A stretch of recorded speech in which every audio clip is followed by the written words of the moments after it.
back and look at this. And we're going to share. All right. Now, we had started on this before, but we didn't finish it. Judea, that's the name of the class, Judea and the Hasmonean kings. This is very, very important. We might not get through all of it tonight because we're not gonna do 2 hours tonight. We'll get through what we can because I'm tired. But we're gonna get through a lot of it. Hasmonean. Right. And Yehohanan Hyrcanus, right? The high priest and council of the Jews, in Aramaic, palm branch, flowering lily between grain ears. This is what these symbols are right here. Right, palm branch and then the flowering lily. This was on the money. So he was one of the Hasmonean kings of Judea. And that's kind of funny because here he is, a Hasmonean king of Judea, and he ain't even a Jew. Or he's not a Hebrew. But let's keep going. Okay, there was a plan to take the temple. And we see this in Psalms 83. So let's turn to Psalms 83. Stop this share here. It ain't even up there. All right, we'll just turn there. This thing gets on my nerves sometimes. Let me see.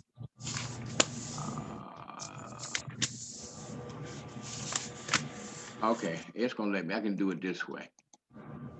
All right. Okay. All right. Psalms 83. All right, can you guys see the screen? Yep, I can. Yes. Okay. All right. It says a song or psalm of Asaph. Keep not thou silence, O Elohim, hold not thy peace, and be not still, O Elohim. For lo, thine enemies make a Talmud, and they that hate thee have lifted up the head. They have taken crafty counsel against thy people and consulted against thy hidden ones. They have said, come and let us cut them off from being a nation, that the name of Israel may be no more in remembrance. All right, hold on a minute. Let me do this here. All right, hold on. All right, just give me a second, y'all. All right. Now it's saying that for they have consulted together in consent and with one consent, and they are confederate against thee. So you have these nations that is coming and confederate against Israel.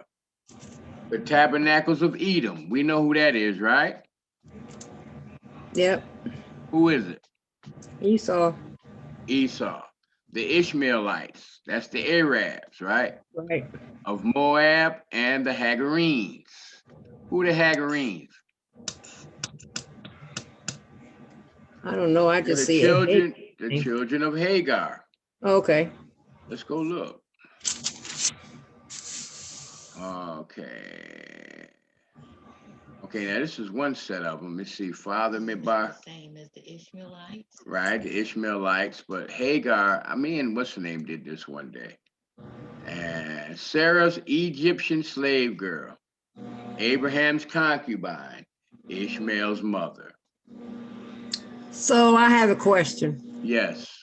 So you're saying because Abraham was not the father of the next child that she had, so now they become Hagarites.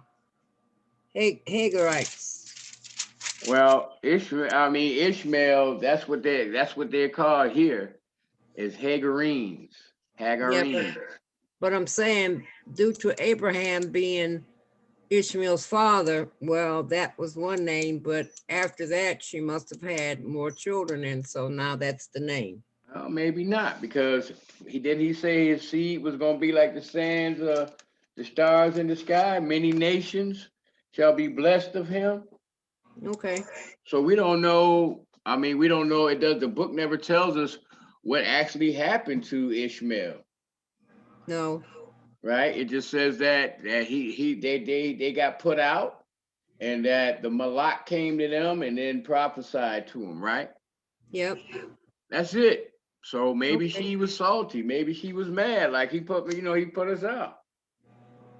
Yeah. I don't know. You a woman. You know how some of y'all get mad about stuff and take revenge, Yeah. right? Yeah. So, Yeah. I can't say both of y'all like, yeah, but that's what I'm saying. So Thanks, Kim. she was so who was the Moabites? That was Lot's. Exactly. So that was Lot's people and the Hagarenes. Gebal, I don't know. I mean, I looked these up a long time ago. Amalek, who is one of our dreaded enemies. And Yeah. who else was from Amalek? One of them was the king that was in one of the books I did. I can't think of his name, but Brenda and I did the research on the female. He was trying to set up, I think it was Esther. He was trying to set up. Esther, what was the man's name that hated them? That what? Haman. Yeah. Haman. Exactly. Haman, right. Thank you, Kim. Yeah. Haman. So it was Haman. And if some of you watch some of these Bible movies, they will actually show that when he took the king, when Saul was supposed to kill them all, that the queen got away and she was pregnant. That's what they say on TV now. Yeah. All right. So she got away and she was pregnant. And so when you look up Haman, it says that he's from the royalty of the Amalekites. Yeah. Then you have the Philistines with the inhabitants of Tyre, right? So we know that these are the nations that have a problem with us. Asher, right, is joined with them. They have hope in the children of Lot, because we just looked at them up here at the Moab. Do unto them as unto the Midianites, as to Sisera, as to Jabin, and at the brook of Kishon. So if you want to know what they want to do to you, let's go look at that. What happened at the brook of Kishon? Because we just studying right now. Anyway. Right? You guys all right with that? Yep. Yes. Okay, let's see what happened. He said, do to them like that. Two major biblical events happen here, or near the site. Elijah slaughters the Baal of prophets of the Baal prophets. According to the biblical description, this may have been the area where Elijah slaughtered the 450 Baal prophets. 1 Kings 18, Elijah brought them down to the brook of Kishon and slew them there. Right? Okay. Yeah, because what you call it, got wanted to get back at him for doing that. Right. And here they're saying, do thou to them as Midian and Sisera at the Jabin at the brook of Kishon, contemporary English version of our Lord. Punish all them as you punish Midian. Destroy them as you destroy Sisera and Jabin at Kishon Creek, thou reigns. Bible, do to them as thou did to them. So basically, that's what he's saying. You know what I mean? So this is what they want to do to us. Okay, which perished at Endor, they became as dung for the earth.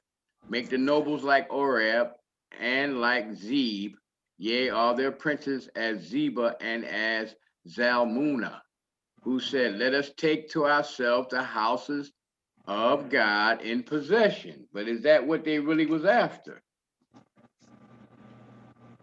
So now what we have to do, we have to go a little bit deeper. We have to go to the Q Bible. Can y'all see what I'm doing? Yeah.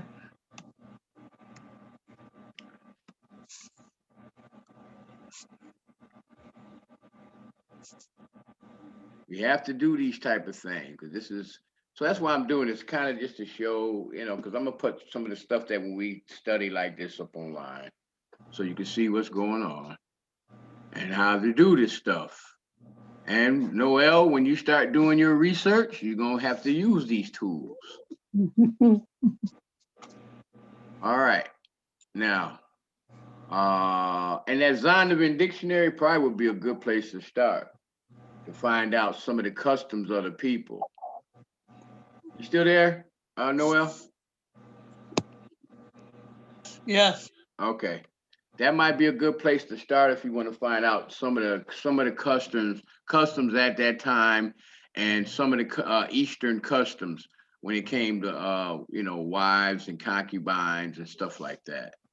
So now what we're going to do, we're going to go to the LXX, Holy Name, King James Version. We're going to go there. And then we're going to look at this. And it was Psalms 83. All right. All right. Oh, you know what? And that too, Noel, I want you to, that might be a good thing for you, man. I want you to see what kind of research you can come up on that and present that to Friday class. What you think about that? I'll try it. Okay, great.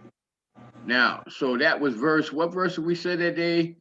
Okay, let's see. Okay, here we go right here. This is what now, who can tell me about this Q Bible and the LXX Septuagint? What is it?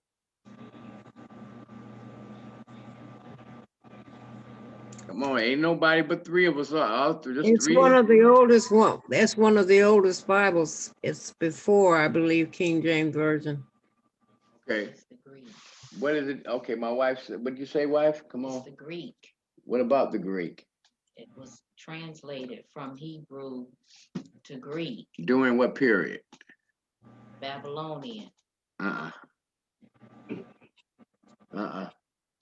It was from the early church, oral account from the early church after Yahusha. Oh, okay. So let's go look and see. Let's go. Okay. What is the Septuagint?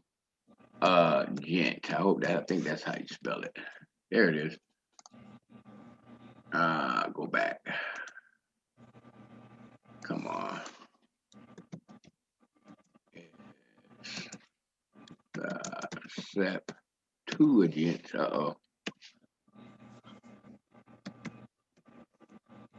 Also says here that it's writings for oral accounts from Matthew and Luke, but not Mark.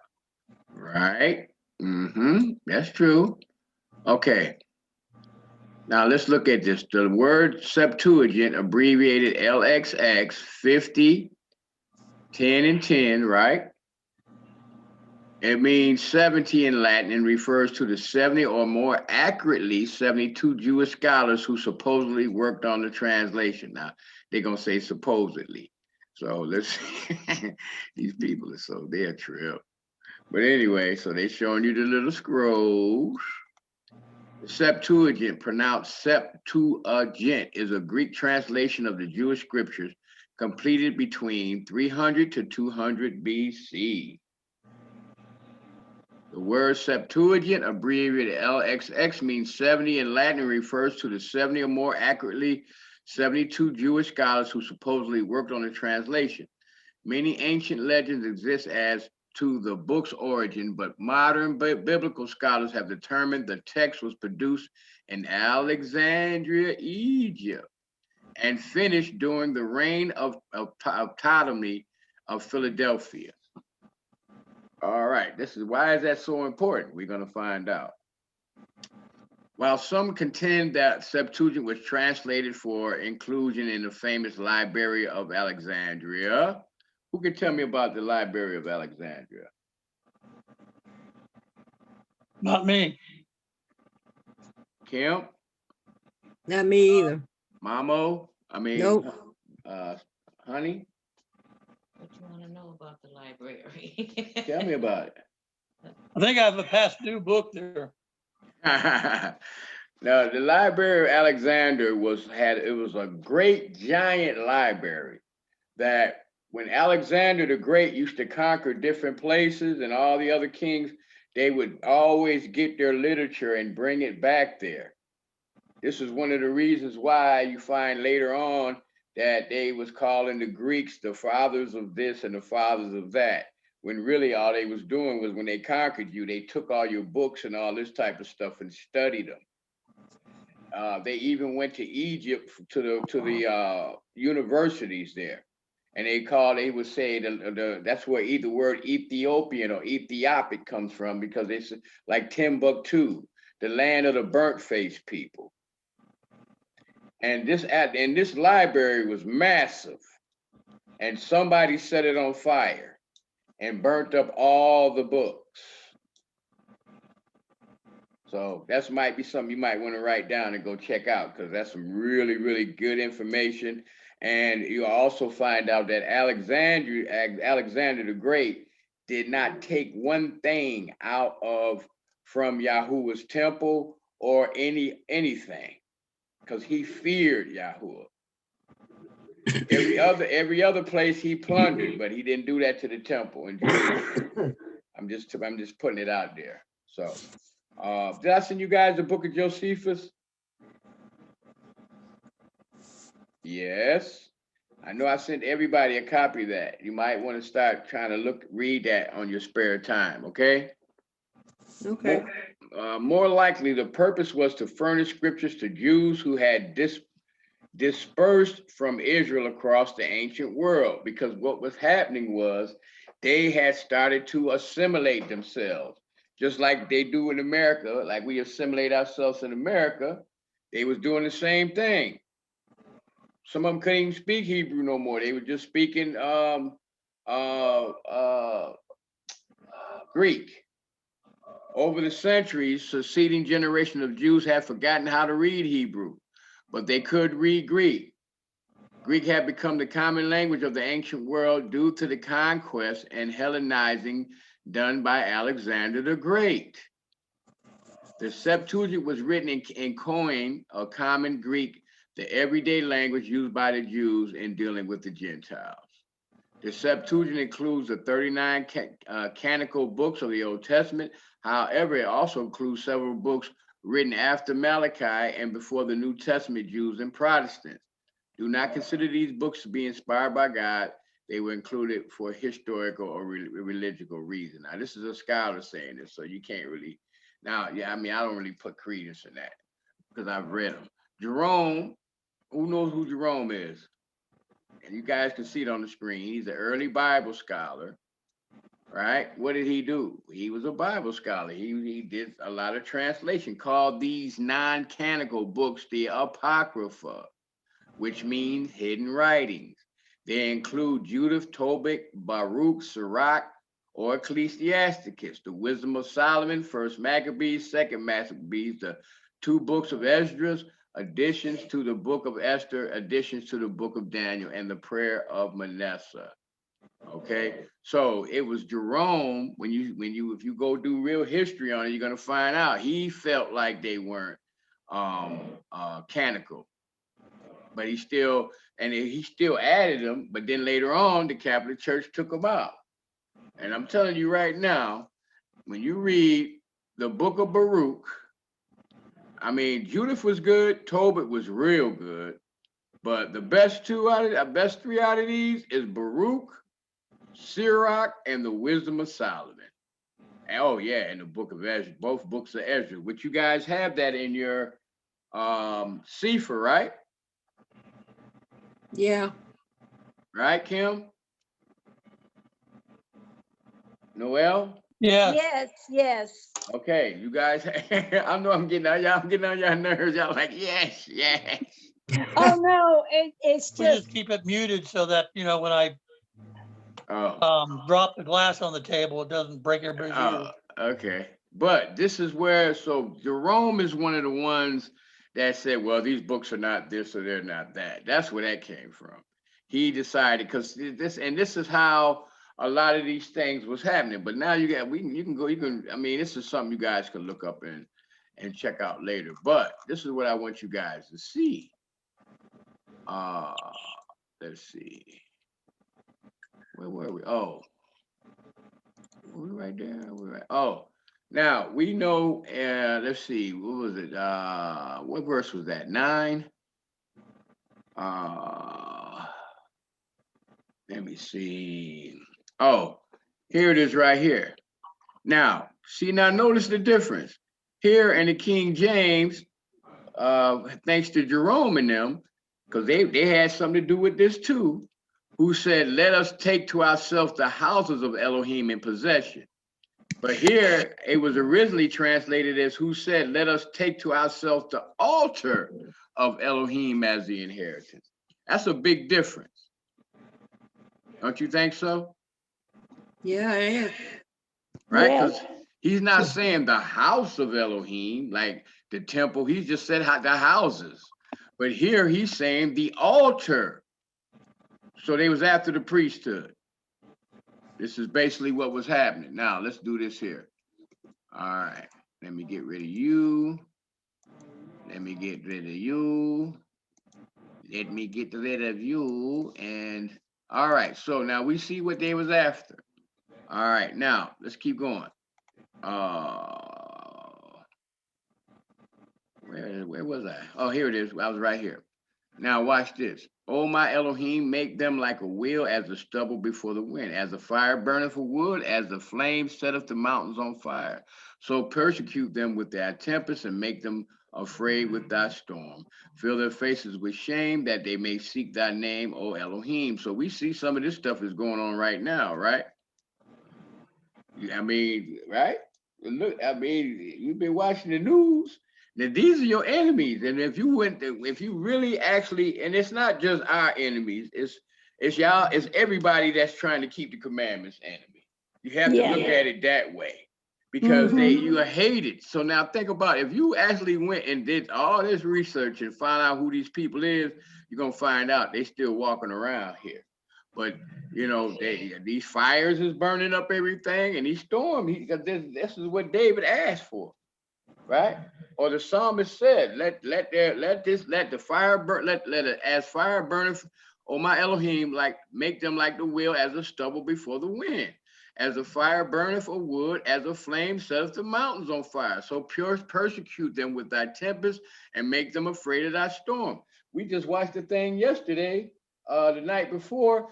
They got they calling it a river in the sky, where this certain type of formation in the weather that it's all the water is together and it's floating and it's attacking certain places on this continent. So it's like, oh yeah, it was on the news. They calling it the river in the heavens, or the sky river, or it's something like that. I was like, wow, it really blew my mind. Yeah. And they're supposed to be getting so much water, they're having mudslides and all this type of stuff. Then you got these other places where the storms is happening, and they people looking at getting 10 feet of snow. I mean, so this is what it is. Fill their faces with shame that they may seek thy name. Let them be confounded and troubled forever. Yea, let them be put to shame and perish, that men may know that thou, whose name alone is Yahuwah, right? Because we know this is not real, are the most high over all the earth. We're going to show you guys this tomorrow about this name, Jehovah. All right, so now let's go back to where we were. I just want you guys, because you guys got to kind of see that to understand what's going on. Now, let's look at these people. All right, there go Trey. He just got off work. Now, we just went through this. Who said, let us take ourselves the altar of Yahuwah as an inheritance, not the houses that's translated in the King James Version. Now, let's look at these guys. Notice they never mentioned Jason. Now, we're going to get into Jason. Jason was wanted up at one time when the people had got, what was that word I just used to say that they assimilated into the Greek culture. The priests and everybody left the temple and they started going to the gymnasium, wrestling and doing all kind of stuff. I mean, they had forgot everything. But here's a Hasmonean dynasty. Now you can go through the Apocrypha and you can read Maccabees to see all this stuff. And maybe we'll do that one day. But it comes down from Simeon, John, Mattathias, Jonathan, Elijah, Judah Maccabee, Judah Maccabee, which is called the Hammer, Simeon, and all these, John Hyrcanus the first. And that's one of the people that Herod was he had a problem with him later on one of his people. But anyway, so you see Antipas the Idumean converted by the Hasmoneans. Now, Antipater, right? Antipater was whose father was Antipater? He was Herod the Great's father.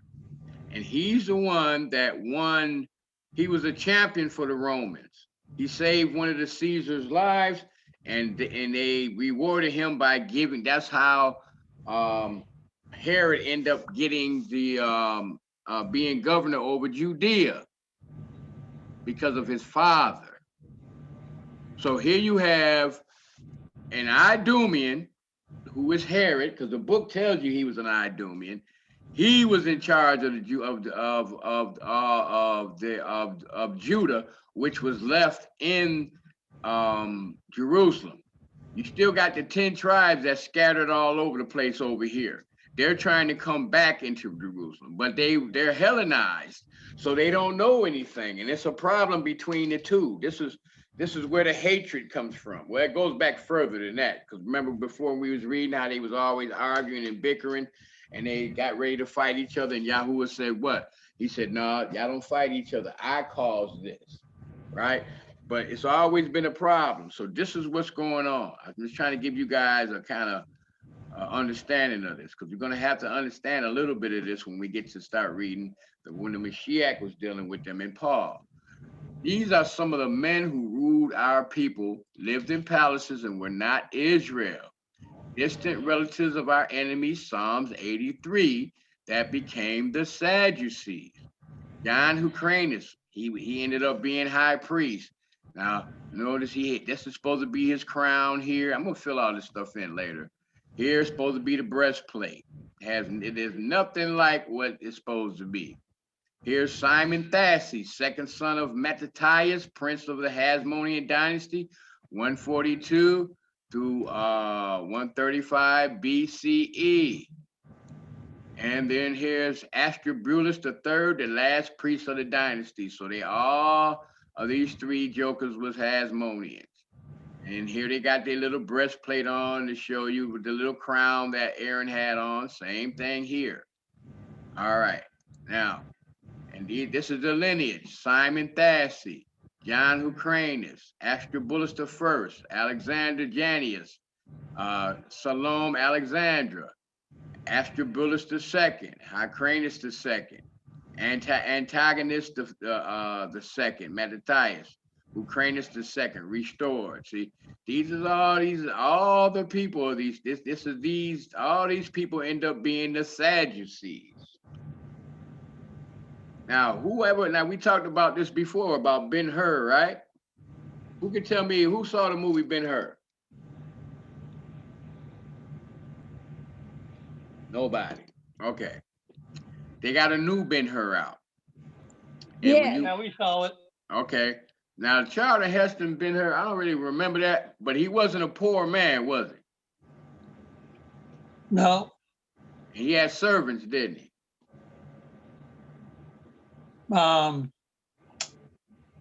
It's been Don't so remember long. that. Yeah.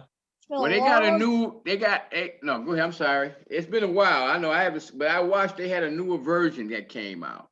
Yeah. And in the newer version, he's in a beautiful home and he has servants walking around fixing this, pouring water, wine, all this type of stuff, because he was from the Hasmonean. He was a Hasmonean. His people were Sadducees. They had money. They lived in palaces. Even in the scriptures, it talks about the palaces, right? All right, so these are some of the soldiers that guarded the palaces. All right, now, so great was the pressure from these Hellenistics that in 175 BC, the high priest's own brother, Jason, deposed him by buying the office from the Greek king Antiochus. You can see 2 Maccabees 4, 7 through 9 to read about that, and you can go in history and find it. 3 years after Jason bought the office, one of his senior officials named Menelaus beat Jason at his own game while representing him before the king. Menelaus outbid Jason by 300 talents of the silver and became the new high priest. So at this time, since the priest was out wrestling in the Greek gymnasiums and competing in games and all this stuff, it was a void office. So it was up for bid. Although we have no record of money exchanges involving later high priests, which is we know is a lie, down to and through the New Testament era, we do see the fit office being filled by a political appointment. So it wasn't filled by Yahuwah. There was no anointing. There was no nothing. Y'all getting this? Yep. Okay. Well, That's after just like watching today. that, Wait a minute. Oh, I'm sorry. One at a time, please, children. I'm messing with y'all. One at a time. go on, Mama. Noel. Go ahead, Noel. It's just like today. They're all just there for the money. Right. And that's exactly, Noel, boy, you always come through. That's exactly what was going on in the Mashiach's day. It was about the money. This is But why they didn't, I'm sorry, go ahead. It had to also be about the notoriety, because that's what we have in some of these Sunday ministers' church, like Long, T.D. Jakes, all these people. They like the notoriety because You're right. people treat them a whole lot different. I Oh, like remember a king. Yeah, they worship you have them. a pastor's table, you got the pastor's silverware, you got the pastor's things. So I mean, it ain't just about the money, it's about the notoriety. They get a lot of Well, I forget what they call these Strokes their things. ego. well, Yeah. we're gonna show you those attributes when it gets to the Pharisees, because that was their thing. But with these guys, it was about riches and money and power.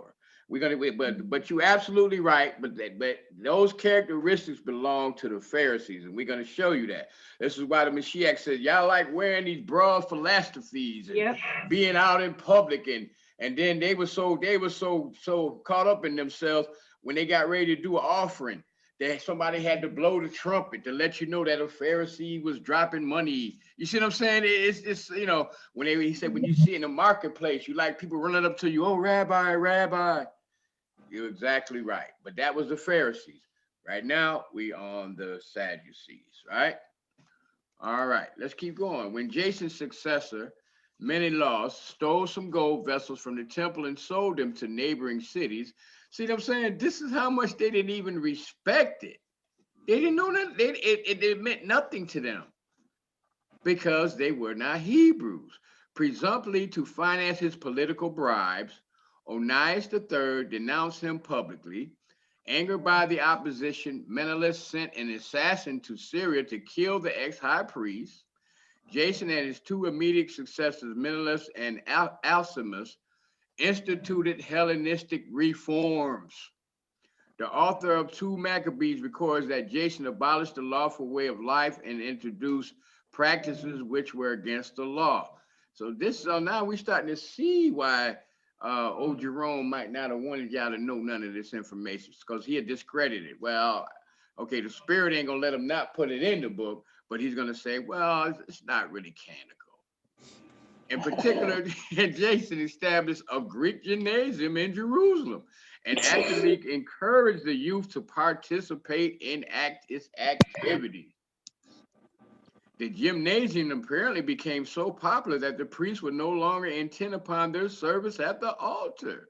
Instead, they despised the temple and neglected the sacrifices, hurrying to take part in the unlawful proceedings in the wrestling arena. Whenever the opening gong called them, they would disdain the values and traditions prized by their ancestors, caring above everything for Hellenic honors. This is what it was all about. And if you want to go deeper than that, some of them was even being as they was under the covenant of Abraham and was circumcised, they was sewing skin back on themselves, just so that they use, in other words, so they can really fit in and be assimilated into the Greek culture, because the Greeks didn't do that. There was no circumcision. That's kind of, you really want to be a Greek wrestler, real, because they wrestle butt naked. So I mean, you really want to be Hellenized when you do that. But today it's no different. You see the same type of stuff going on. Melanus and Alcimus also embraced Hellenistic practices. Melanus escorted the Greek king Antiochus IV into the temple sanctuary when the king desecrated it and confiscated its riches. How did he do that? How did he desecrate it? He threw a pig up on the altar. Well, we're gonna get to that. Alchemist executed a group of 60 Hasidians, a group who campaigned against the incursion of Hellenism, and he actively condemned those involved in the Maccabean revolt, right? Because you had Maccabees that was like, we ain't going for this. Y'all are not going to do this, so they revolted. Antiochus commanded the Jews to build pagan altars and temples and to sacrifice swine and other unclean animals. In Jerusalem, the temple, the central symbol of Jewish religion, was converted into a temple of who? Zeus. By Antiochus underestimated just how deeply Jewish religion or religious feelings undergirded the society. For the most stalwart of Jews, martyrdom was preferred to betraying covenantal obligations. Who was these people that was causing this uproar, or the stalwart of Jews? These were the original Pharisees.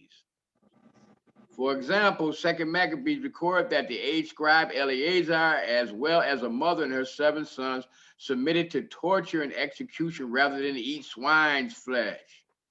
And for comparison, you can go to Levi 11:7-8. In Modine, or Modine, a small town 17 miles northwest of Jerusalem, a priest named Mattathias, let's see, we just been looking at some of the Mattathiases, right? Surname Hasmoneas not only refused to offer a sacrifice on a pagan altar, but responded to the imperial decree by killing the Jew who attempted to comply, along with the king's representative. Mattathias then fled into the wilderness with his 5 sons and anyone else who supported his stand. The author of 1 Maccabees identifies Mattathias' initial supporter as the Hasidians, a group of stalwarts of Israel. Every one of them a volunteer in the cause of the law. The refugee warriors became the nucleus for small pockets of organized resistance against the Greeks and Greek sympathizers. Although Mattathias only lived 1 year after initiating the revolt, his ideals and leadership lived on in his sons. A son named Judas, nicknamed Maccabee the Hammer, stepped up the resistant efforts. Under his leadership, the war turned into a full-scale campaign. Judas and his warriors went from a local irritation to a major threat for the Seleucid, write that down, government. The crowning achievement in Judah's military conquest was his recapture of the Jerusalem temple. He oversaw its purification and dedicatory festivals and initiated an annual 8-day festival known as Hanukkah. Oh, wait a minute, what? That's where that comes from, huh? He did it. It don't say no law did it, right? And also, you got to understand, this is a big argument between people, but this man was not a Hebrew. When Judas eventually fell in battle, his brother Jonathan assumed leadership. It was Jonathan's finesse as a statesman rather than a military leader, however, that built upon Judas' initial military success and won a measure of self-rule for the Jewish freedom fighters. Now, they were just freedom fighters. Now, watch this here. We're going to look at some of these words here. Now, remember, one of our enemies was the Philistines, right? Okay. Now, look at this verse 14. And now, this is how it should have been said. But being as we dealing with people like Jerome, I guess he felt like he didn't have to put this in here. Now, let's go back here. Let's do this here. This is Psalms 83.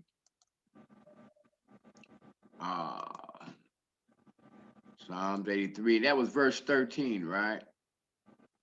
Was that 13? Oh, man, no. let's see. Let's go back and look. I'm sorry, y'all. Our teacher is getting old. Let's see. Yeah. Okay, it's 14, right?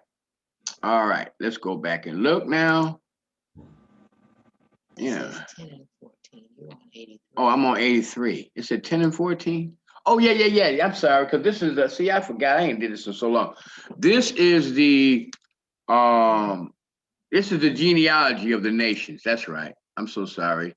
Thank you, my wife. You always know how to come through. All right, let's go to Genesis chapter 10. I haven't done this class in a long time. Let's see, but since we're getting ready to get on this thing, I have to. So Genesis chapter 10 and 13. Mizraim begot Ludam and Ananim and Lehabim and Neptuhim and Pathruism and Cashluhim, out of whom came Philistine and Caphtorim. Right now, this is what Jerome and them had end up being translated from Jerome's writings.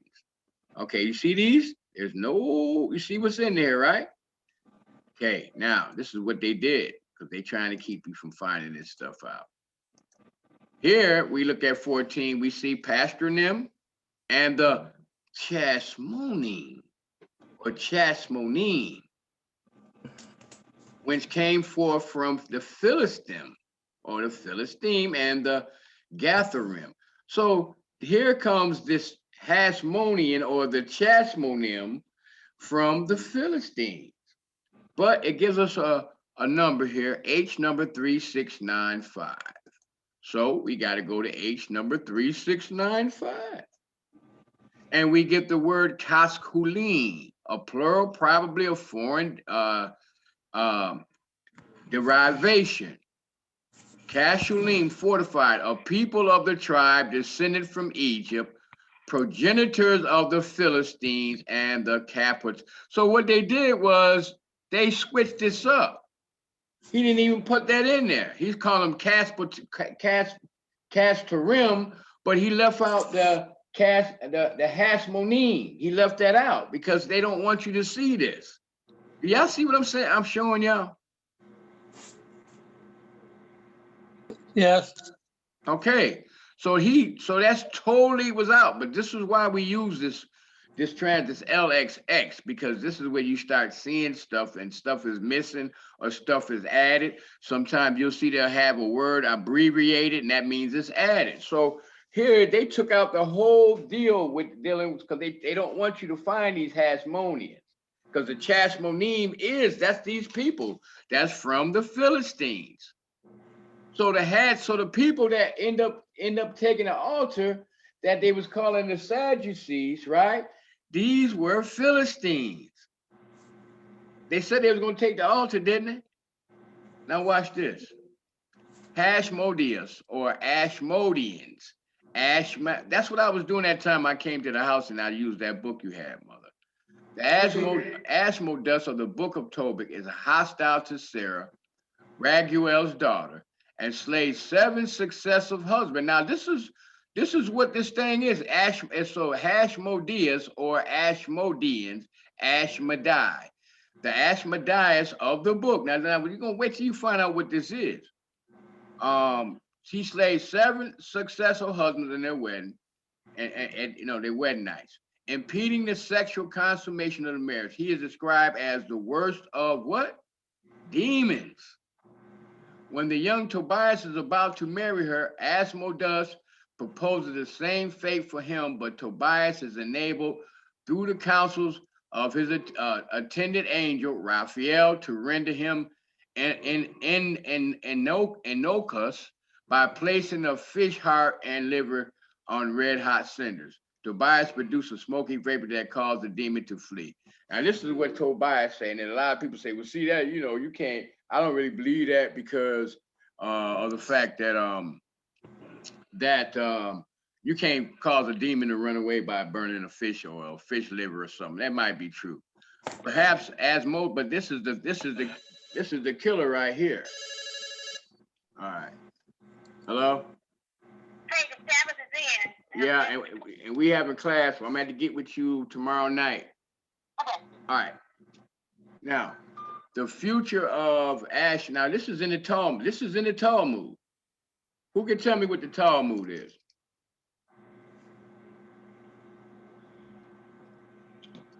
Trey, what's the Talmud? Ain't the Talmud that ain't what the Jewish people use, right? Yes, it is. Yeah. No. What else? It also justifies, like you said, priests having sex with young men and incest and all of that. Where did it come from? The Khazarians, right? You weren't on, baby. It's come from the Sadducees where they make up their own rules. Exactly. It came from there. Well, kind of like almost, but yes, they do make up their own rules. But where did they say that they got it from? Where was it given to them at? So oral Torah. Right. Where? Where was it given to them at? In the Alexandria Library? I'm just kidding. I know. No, come on. They say that it was given to the 70 elders. When Moshe got the 10 Commandments, they said that the Talmud was given to the 70 elders. And they carried these traditions on. These are traditions that we read. What did we read about Paul? Who has that in their notes? Oh, Come on, Kim. What did Paul say about something about his uncles or something like that? Kim's notes are as big as the Bible. It's going to take her time to find it. That's okay. It's the Sabbath. Something about Paul said in Acts, how he was trained. We went through that last Friday. Oh, yeah. Y'all should have that in your notes. He was trained as a Sadducee. No. Okay. You guessing now, mother. Yeah, I was. I know. I need notes. I need facts. Because I got to make sure That you was a guys good one, Mama. understand this. Come on. You guys should have it by now. Who? I know you know. Okay. I know you know. Who taught him? What was his His name? dad. Oh, what was his name?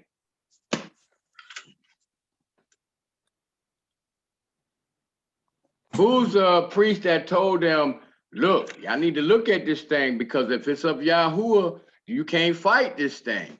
And if it's not, it's going to vanish like all the other doctrines that jump up. Same man. Yeah, he was a priest. Come on now. Notes.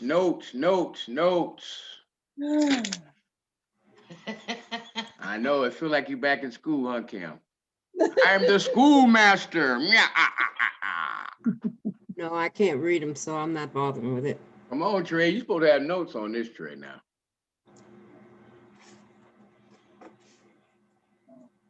Come on now, this is what Friday is for. Okay, Noel, do like you always do while we're sitting here.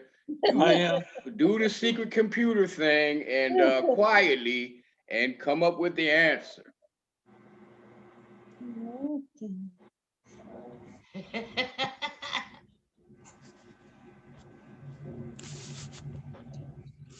Come on, who was Paul's teacher?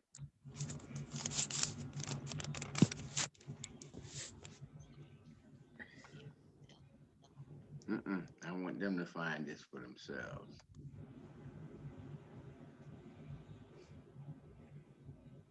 Gamaliel.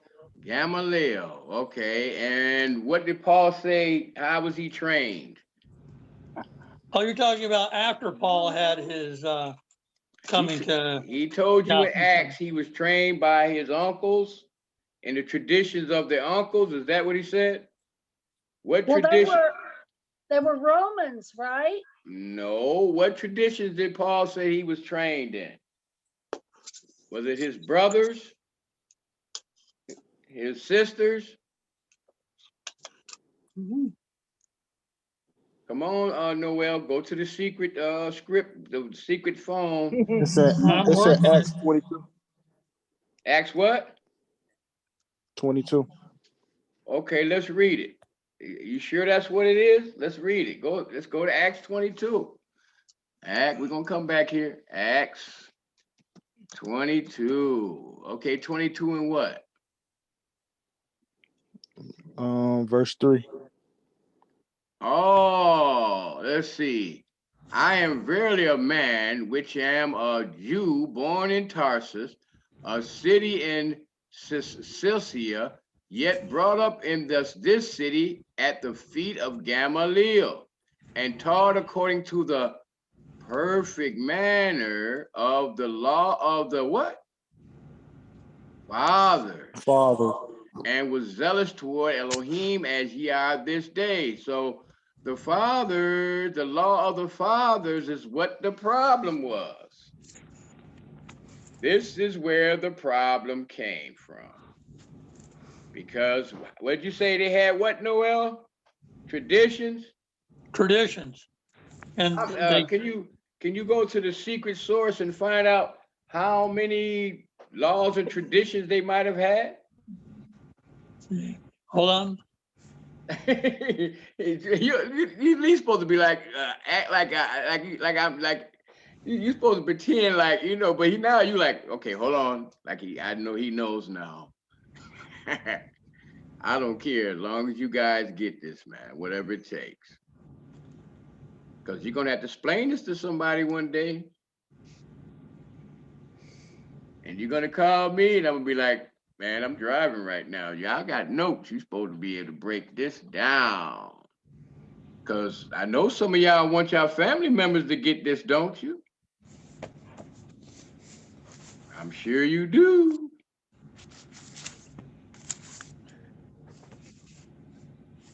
Okay. Well, while Noel's trying to get back. Now, so you see that he was trained in the traditions of the fathers, right? Let's see something here. He sat at the feet of Gamaliel, which means that's what people did when they had a moray or a teacher. They sat at the teacher's feet and listened to his words, right? And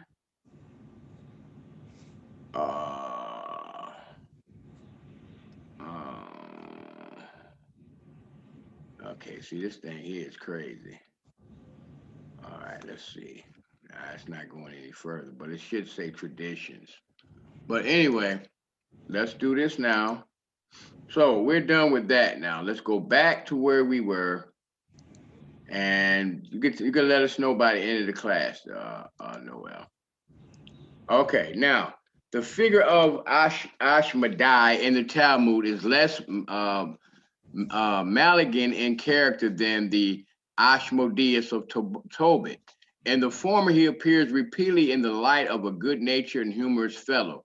But besides that, there is one feature in which he parallels Ashmodeus, in as much as he desires to turn upon Solomon's wives and Bathsheba. Another Talmudic legend has King Solomon tricking Ashmodai into collaborating in the construction of the Temple of Jerusalem. Now, in that legend, he had a ring and he had power over this demon. This is all in the Talmud. Another legend depicts Ashmodai throwing King Solomon over 400 leagues away from the capital by putting one wing on the ground, and the other stretched skyward. He then changed places for some years with King Solomon. When Solomon returned, Ashmodai fled from his wrath. Similar legends can be found in Islamic folklore as well. The Ashmodai is the king Sakar, the rock of the stony one, because in Islamic lore, Solomon banished him into a rock after he takes his kingdom back from him. There is counts as the kings of the jinn. What are the jinn? He's the king of these people, or the kings of these things. Okay, that's why I can't get it. The jinn are demons. That's what a demon is called, a jinn in Islamic literature. All right. And that's spelled G-I-N? Jinn. Okay. Okay, now see, let's see. So what it is these people, what it's trying to show you is that, like in this one, it is said that Hasmoneas, or the devil on two sticks, that put people who fall into Asmodeus' ways will be sentenced to eternity in the second level of hell. So this is actually a demon. All right, now, but this is who, that's these people's Elohim. We finna show you that. Christianity and Islam, among other demonic figures in Ashma, which means violence, fury, or the aggressive impulse, who may well be the demon Ashmodeus of the book of Tobit, as concupiscence or lust. Because remember, Paul warned us against this, right? He who lies to Mithra, or false created by Arimem to defile the human race. Now let's keep going. And the men of battle makes the let me see. Modim. Now this is the place. Modim was the place where the Assyrians had implanted strangers in the land of Samaria, and the place or home of these Maccabees or Hasmoneans. More than any other place, Modim is associated with Hanukkah, the festival of lights. Ancient Modi was the home of the Maccabees, or again Hasmoneans, the priestly family who led the Jewish rebellion against Seleucid rule in the 2nd century, who also had a temple or synagogue erected in el Umdan. So these are the same people. All right. Now, the Sumerians. Who can tell me about that story with the Sumerians? What did Elohim do? He sent something down there when they was doing all this other type of worshipment. When he remember the king, right? The lions. The king took the people out, and he put these new people in there. These Hasmoneans in there. And what happened? Yahuwah sent lions down there, and they started attacking them. So they went and got the captive. They went back to the captives and pulled back real Levites to teach them how to keep these laws and statutes. The Sumerians were replaced by foreigners who worshiped other Elohims, which later became Hasmoneans and took over the priesthood and Israel and everything else in Israel. And the king of Assyria brought people from Babylon, Kutha, Ava, Hamath, Sepharim, and placed them in the cities of Samaria instead of the people of Israel. And they took possession of Samaria and lived in its cities. Now, the Hasmonean dynasty was a ruling dynasty of Judea and surrounding regions during classical antiquity, between C-140 and C-116 BCE. The dynasty ruled Judea semi-autonomously from the Seleucids. From 110 BCE, with the Seleucid Empire disintegrating, the dynasty became fully independent, expanding into the neighboring regions of Samaria, Galilee, Iturea, Perea, Idumea, and took the title Basileus. Basileus is a Greek term and title that has signified various types of monarchs in history. And the English-speaking world is perhaps most widely understood to mean king or emperor. The best known use of the title is by the Byzantine Empire.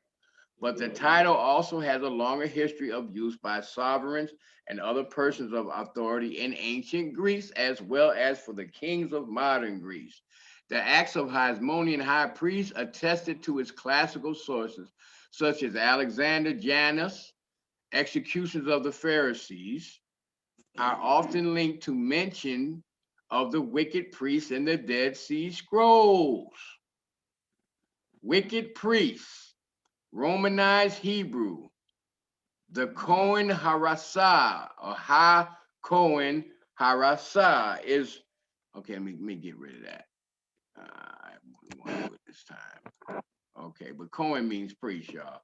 Is subsequent used in the Dead Sea Scrolls, parashim, 4 times in the Habakkuk commentary, first QPHAB, and once in the commentary on Psalms 37, to refer to an opponent of the teacher of righteousness.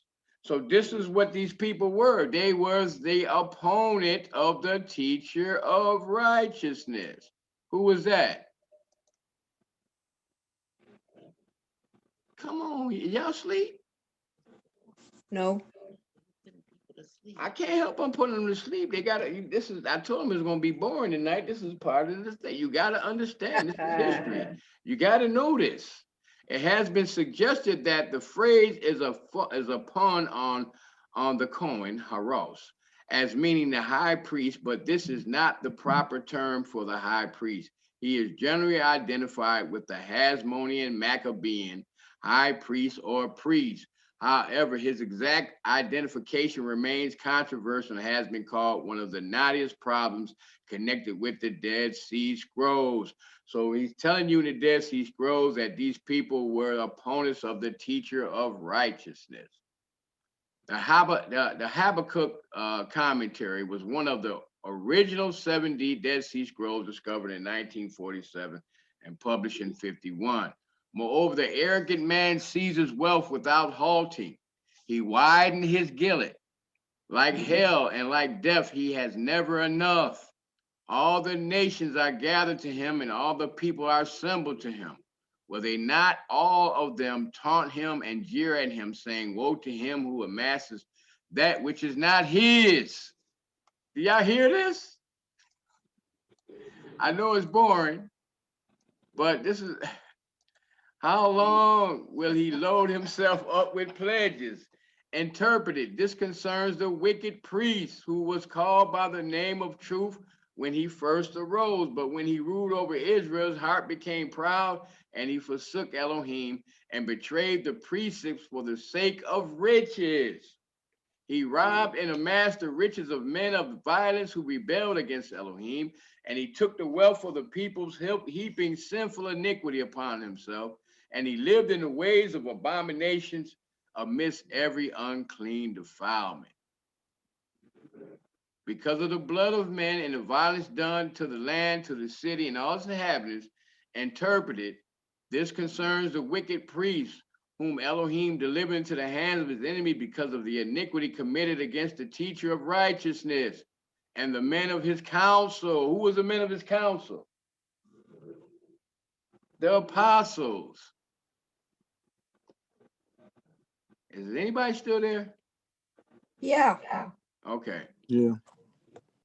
Yes. You think, Okay. Are you guys hearing this? say the apostles actually counseled? Yes, they did end up counseling. Remember, the Mashiach filled them. He blew his breath on them, and all of a sudden they was filled with the Spirit. Yeah, Huh? but he's still not gonna do anything that the Father didn't tell him to do.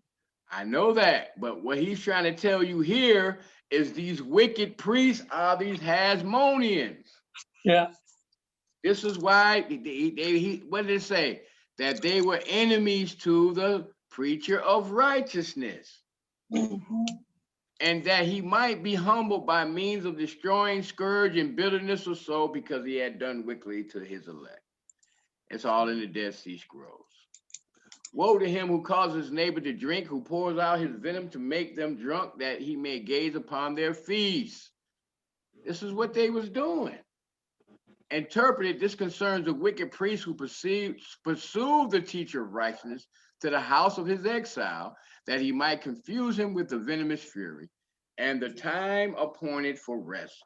For the day of atonement, he appeared before them to confuse them and to cause them to stumble on the day of fasting, their Sabbath of repose. You have filled yourself with ignominy more than with glory. Drink also and stagger. The cup of Yahuwah's right hand shall come round to you, and shame shall cover on your glory. But all this stuff is in This is all in they talking about, they start talking about Qumran here, right? As the initial acceptance of the wicked priest by the Qumran community before Jonathan combined the diacry of kingship and priesthood. So AJ, all he's doing is just showing you that these men were Hasmoneans, and it's just back. The second witness is the Dead Sea Scrolls showing you that this is who these people were, and they were wicked priests that hated the Messiah. Even when we look at this chart, the Levitical priesthood, it goes all the way down through all the different people, Aaron, Kohath, all the different, we remember we went through all that. But see, look at this. Some descendants were skipped here. See that? And at this point right here, it's a gap. Now you have the Sadducees, Annas, Caiaphas, Ananias. You see that? And the destruction of Jerusalem. This is where they slipped in at. I gotta put that in here. This is where they captured the temple, or captured the altar. This is what they were after. I'm sorry, y'all. I know it's boring. But if you don't understand this, you're not gonna understand what's going on next when we start getting into this thing with the Mashiach. You have to understand this. Otherwise, you're gonna sit like you know, we trying out, we don't want you to be like that. We want you to know what's going on. So this is a very important part. And but anyway, let's see where I'm at here. Now, this is the son of Jason. Remember Jason that did the wheeling and dealing for the priesthood? Here's Antipater, who is who? Boom. King Herod the Great. That's his daddy. Y'all see this? So, let's see. I know this is boring, y'all. I'm sorry. Then I'm not going to go into this because y'all going to really go to sleep. This is talking about Antipater and how he ended up getting the priesthood. See, from Julius Caesar. This is how he did all this. We can do this another time because it's 8:24. And maybe we'll look at this next week, because then that way it'll be, we're going to go through some of the Elohims. We're going to actually go through some of show you who their gods were and who Esau is with Kittim. And then we're going to go through the Parashim or the Parashim, who are nobody except these rascals. Your good old buddies, the Pharisees. So we got to go through this stuff. And then we're going to actually go and see how they was, why are you doing carrying that mat? See, that was tradition. Why are they peeling the ears off the corn? It's the Sabbath. That's their stuff. That's where that came from. Oh, you're supposed to be washing your hands. The Sabbath was their first big problem they had. The second one was their traditions. You see what I'm saying? It just never stops. Power and authority. All right, we're gonna go through all these. He's special attention and honor, as you were saying, Mamo. Right, willing to kill as warriors do. Kill them. Right? This stuff here. That's why he told you beware the leaven of the Pharisees. So we'll get to that, but we're gonna stop right here because everybody seems like they're sleeping. But at least you guys found out who the Hasmoneas and the Sadducees are. So 613 is the number. There we go. Was that 613 laws from Moses or from Pharisees? No, from the Talmud. It was done in the 3rd century. Okay, all right, there we go. It was made of positive acts to perform, negative commandments to abstain from. The negative commandments were numbered 365, which coincide with the number of days in the solar year. Go ahead, Noel. And the positive commandments number 248, a number ascribed to the number of bones and main organs in the human body. Okay, I want you to save that, Noel, because I'm gonna have you break that. I'm gonna have you read that during class when we get to it, okay? All righty. All right, so now do you guys starting to get the picture on what was going. See, if you don't get this type of stuff, and this is what the people are missing. So when they be like saying, see right here, he's saying it. What are you talking about? Read it yourself. Doesn't it say that? Doesn't it say that? Ain't that how they look? Because they don't understand who the Mashiach is talking to. And they don't understand what Paul is talking about. You don't have to keep. It's not Yahuwah's laws, because he kept them himself. We're going to show you that. One other thing, Yes. I was also looking at it where it said the 7 laws, a command, the 7 laws of Moses. So what? Yeah, it has the 7 no-hide laws as traditionally enumerated in Babylonian Talmud. Yeah, And there you go. That's the Talmud. Right. Yeah. Because, I Yeah. mean, yeah. But go ahead and read it. Yeah, it wasn't 10 commandments, but it has not to worship idols, not to curse the father, not to commit murder, not to commit sexual immorality, adultery, bestiality, blah, blah, blah. Not to steal, not to eat flesh torn from a living animal, and to establish courts of justice. Oh, established courts of justice, huh? Yeah. Okay, well, we're going to see if they kept that. It doesn't feel like it. I'm No, just saying, see, that's what I'm saying. It's like, that's what I'm trying to say. So, and we just got done reading what they were, and I'm gonna keep that. I'm gonna put that in the class too, showing them, and the Dead Sea Scrolls showing who they really are. But this is what he was up against, and this is what they was following Paul around. So every time he was teaching, they would bust out, hey, you're supposed to be doing this, and how come you, or they would go to the people and confuse them with some other, no, you have to do these other commandments, you have to do this, you have to do that. That's what all this is about. So when you don't have when you don't look at this book from a Hebrew mindset, you can't look at this book from a Western mindset, because you're not gonna get it. You have to, like, when I'll give you an example of something. When they talk about food, right? Now, if we was in India, cow meat is not food to them, right? Right. All right, Noel, when you was in the military, did you ever go to Korea?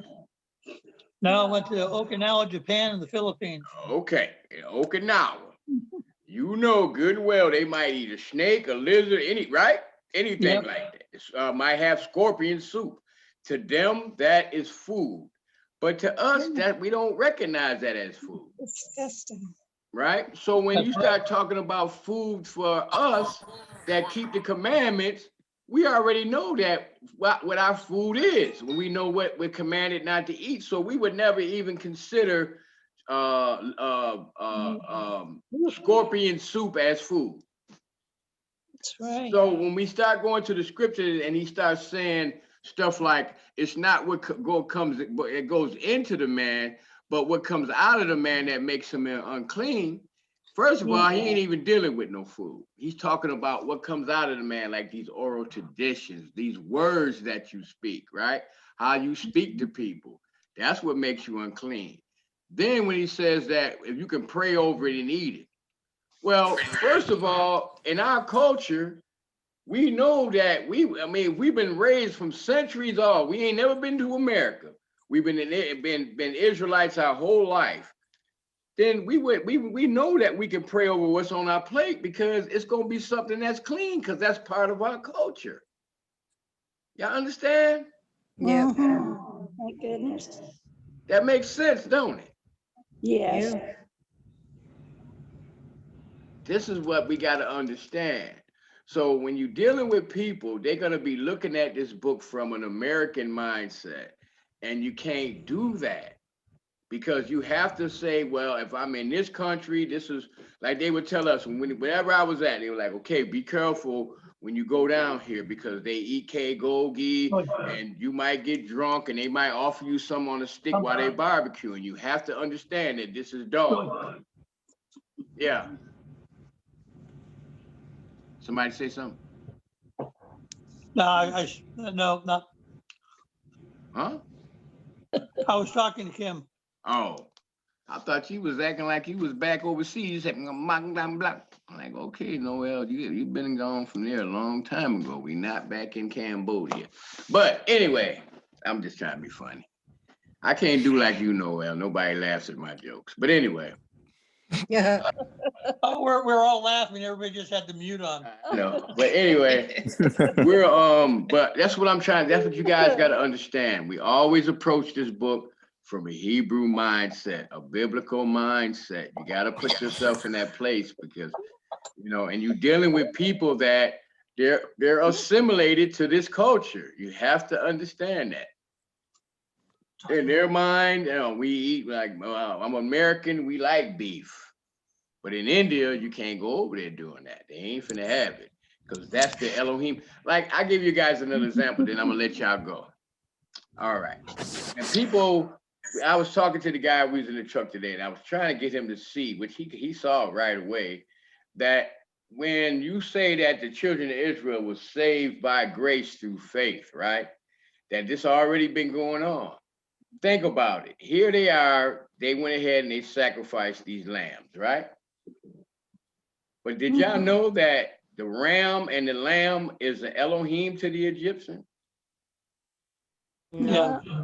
I didn't know that. Oh, yeah. Oh, yeah, that's right, the bull, So you had that. No, the ram. the ram. Oh, Yeah, okay. sheep. And what did they kill to put on the, where did they get the blood from? To put on the doorpost? Third lamb. Right. So if you in another country, and here you as a captive in the country, and then you gonna take one of their Elohims and cut them up and put the blood over your doorpost, that could mean death. Yeah. But they did it because they believed. Mm-hmm. And it was counted to them for righteousness. And Yahuwah saved them by grace, by faith through grace. I mean, like I said, we're going to keep learning, y'all. But anyway, let's go ahead and bow our heads so we can pray out and I can get ready to lay down because I'm tired. Yahuwah, we thank you again, Father, for this lesson. We just hope, Father, that this reach the ears and the minds of everybody sitting here so that they can get a better picture and a better understanding as we get ready to talk about the Almighty, the one that you sent in the flesh to give us grace. And we want to learn what that grace is and how to obtain that grace, not just because we're here. And we just ask, Father, to watch over everyone, make sure that they're safe. You said that if we keep your commandments, that we can hide up under your wings and you will protect us, Father. And we believe that, and we trust you in all situations because we know that you are in control of all things. So we just ask for your blessings. We just ask for your peace and your mercy and your favor. In Yahushua's name we pray. Hallelujah. Hallelujah. Hallelujah. All right, y'all. So